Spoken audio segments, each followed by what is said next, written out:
Deň židovskej kultúry patrí medzi tradičné podujatia múzea v Kežmarku. Ten tohtoročný okrem prednášok pre žiakov základných a stredných škôl priniesol i ochutnávku jedál inšpirovanú židovskou kuchyňou.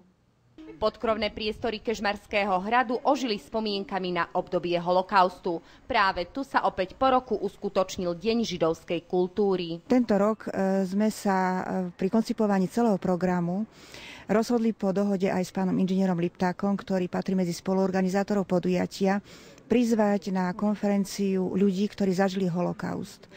Našťastie ešte žijú medzi nami aj Kežmarčania, ktorí vedia povedať o tomto smutnom období, ako to bolo. Môj starý otec priviedol do záhradného domčeka, ktorý bol v záhrade rodiny Heranovej, 11 ľudí, židov, ktorí potrebovali úkryt. Bunker v záhrade terajšej materskej školy Cintorínska obývali 4 rodiny, a to 6 dospelých a 5 detí. Rodičia pani Marty pomáhali ako vedeli.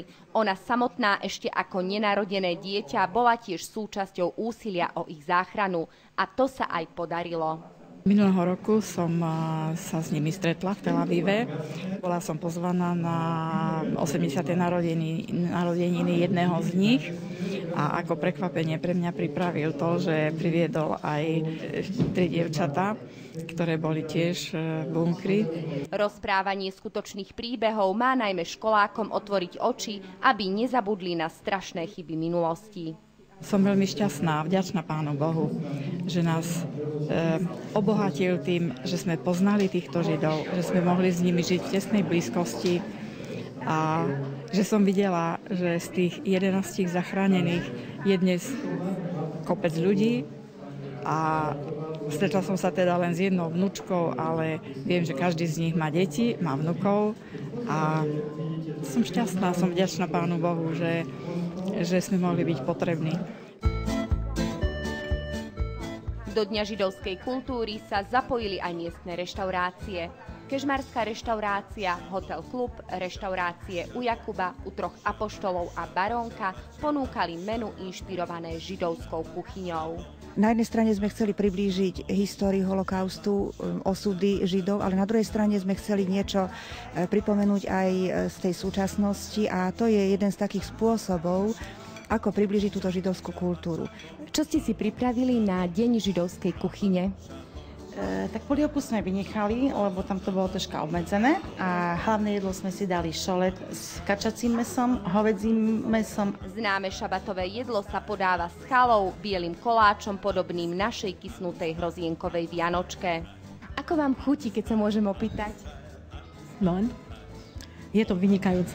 Skutočne je to vynikajúce. Boli sme také v očakávaní, čo nám to prinesie, ale kombinácia fazole, krup, alebo krupo, ako to mám povedať, a tohto výborné upečeného mäska je úplne super.